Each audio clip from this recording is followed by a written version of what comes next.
too slow. Standing up. Outstanding. Standing ovations. Standing up for yourself. Beautiful, beautiful things standing can do. My opponent is standing right now. Hypocrite. What do we associate with sitting down? Sitting it out. Peeing sitting down. A disgusting genetic flaw that affects women and Italians. Let me tell you. Earlier today, I Googled standing up. Do you know how many hits I got? Throw out a number. 6 billion. Oh, that's a lot. Not quite that many, but it could be. 240 million. How many do you think I got for sitting down? I'll tell you. 5. 2 of those, a full frontal picture of a naked hairy man peeing sitting down. Imagine it, if you will. His unkempt hair, his bitter, scornful eyes looking at you. His pubic area, unmaintained, glaring at you like a cyclops. It's very gross. What I'm trying to tell you is that society favors standing up by far. Who sits down the most out of all of American society? The handicapped. And who do we hate? Say it together.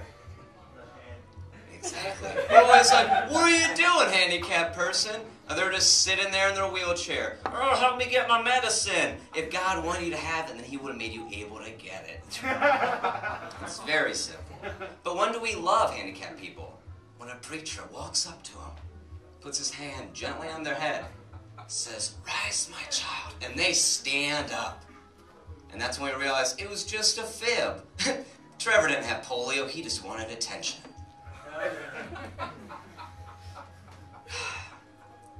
I'm just going to tell you right now, don't stand for his sit. Stand up for what's right. Thank you very much.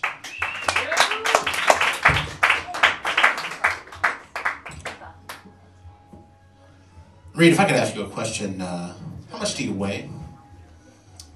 About 100 pounds. About 100 pounds.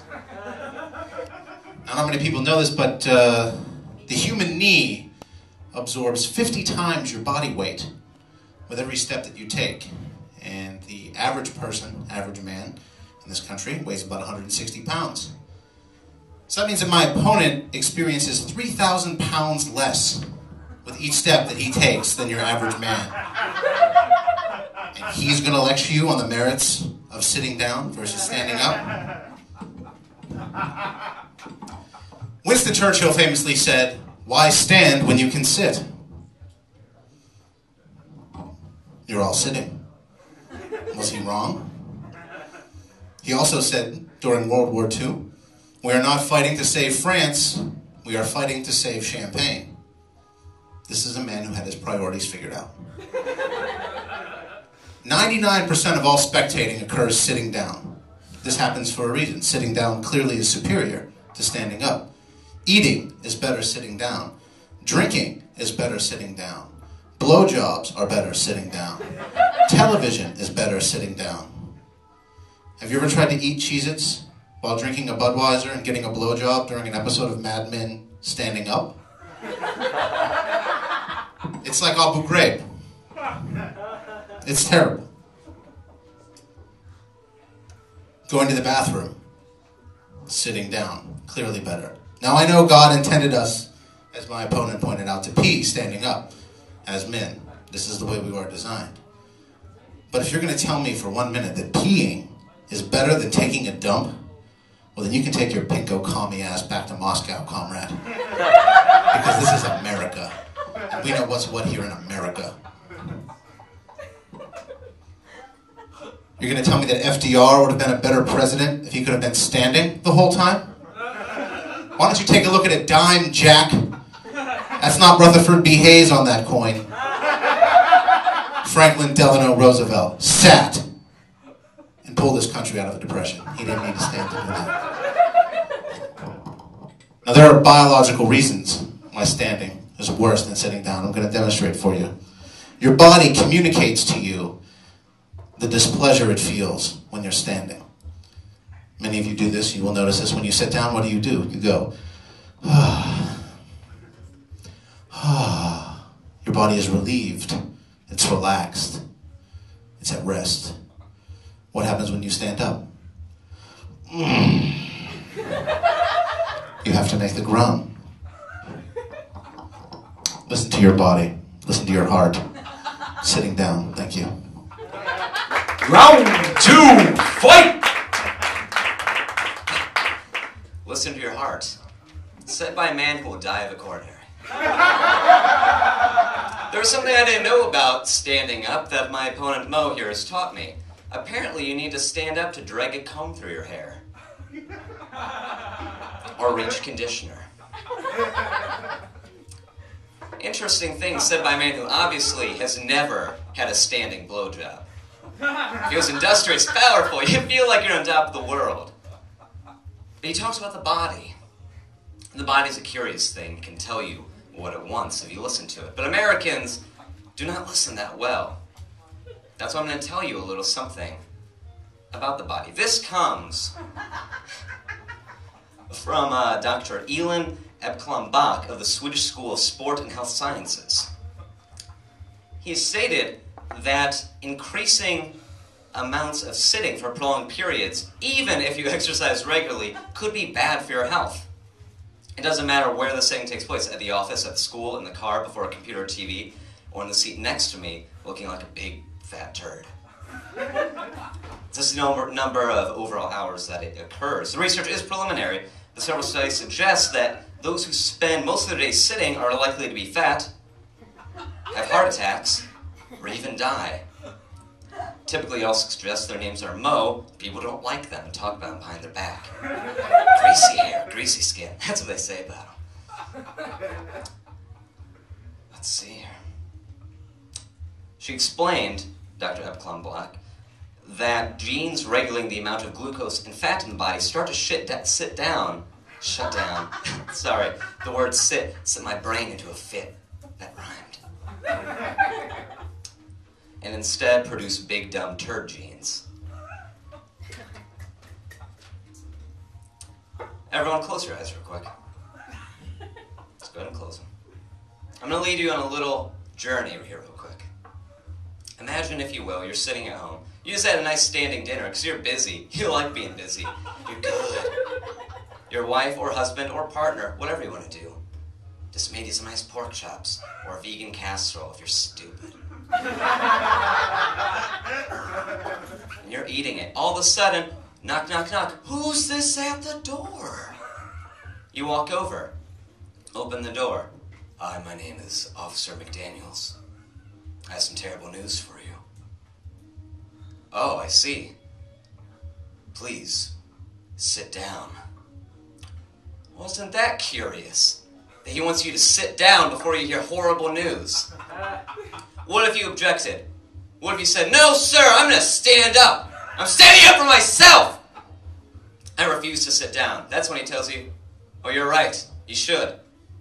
I mean to tell you, your son isn't dead after all. I'm inviting you to a pizza party. The officers bought a piñata. Thank you.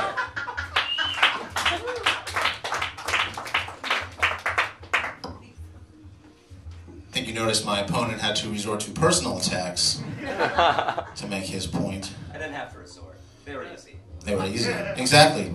They were easy. Not well thought out.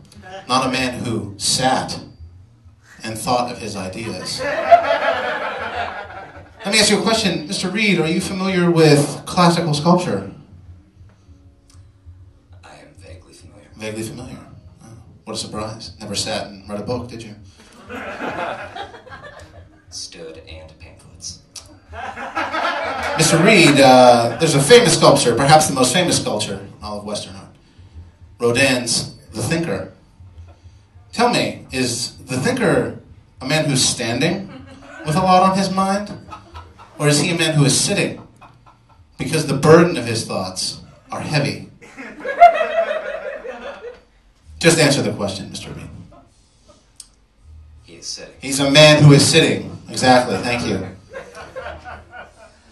Even in art, it's reflected that sitting has greater intellectual benefits than standing. Professor Xavier, one of the handicapped men Mr. Reid so earlier mocked, with scorn and derision, perhaps the greatest mind in the Marvel Universe. Is he a standing man, Mr. Reid? No, he's not. Sometimes. He's seated. He's seated. He's a man who sits. Now, I don't know about the rest of you, but I love America. And as far as I understand, America is a democracy.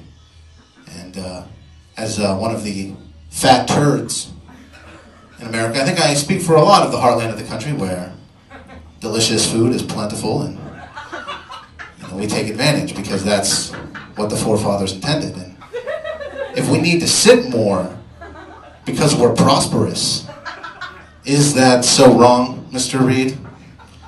Is it wrong to sit with prosperity? Or should we stand and waste away?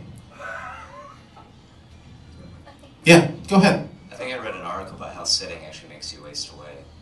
Like that. Oh, you read one article on the internet that you found. From a published. A doctor from Sweden.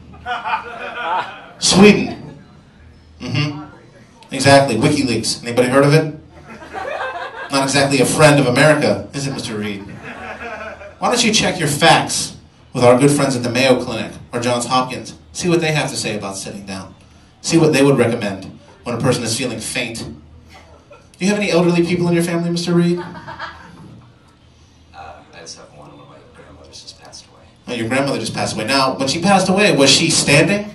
When she passed away? Did she fall and split her head open and spill her messy brains all over the china cabinet and the carpet? No. She sat and waited for the Lord to take her. Thank you. Closing arguments. When my grandmother died 2 weeks ago, she was not sitting. She was laying down. The standing of sedentary positions. Laying down. Body upright. Beautiful. She was confined to a wheelchair for most of her life. Later on in life, she had diabetes, leg problems, thigh problems. Always confined to that wheelchair. It was a sign to us of distress and sadness in my family. When she finally died, my mother remarked, how wonderful it will be for her to finally walk around again in heaven.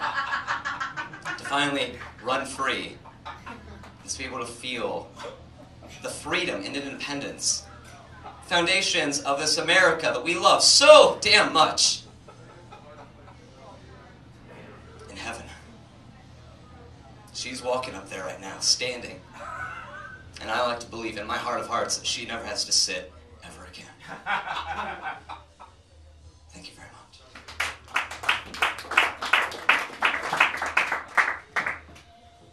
Mr. Reid, I fail to believe that your grandmother was confined to a wheelchair. It's quite a negative connotation. I believe it was a prison. I believe your grandmother obviously had an active lifestyle. Obviously loved her grandson very much, was able to touch you in many ways. But if you want to bring up heaven, I would refer to what many Catholics know as the Nicene Creed. And there's a passage in the Nicene Creed that goes like this. Seated at the right hand of the Father. Seated, Mr. Reid, in heaven. In heaven, we're all seated at the right hand of the Father. There are chairs in heaven, Mr. Reid. It says so in the Bible. Why would there be chairs in heaven, Mr. Reid, if standing is so much better than sitting? Is God wrong? Is that what you're saying? God is wrong? To put chairs in heaven? That standing is better? That God is wrong? Well, I refuse to believe that God is wrong. I believe that God is right. I believe that sitting is right. And I believe you, seated here tonight, know in your hearts which is right. Thank you. Let's give it up for both standing up, Reid, and sitting down, Mo. All right, guys, here comes your portion of the time. Men, may I have your hands? But don't worry, we won't get married. All right. So in honor of standing up, Reid, who thinks who won that? And sitting down with Mo Mozuch. All right. Reid, I guess we'll evacuate here. I hope you all die of heart disease. Oh. He didn't mean that. He's just scorned by Valentine.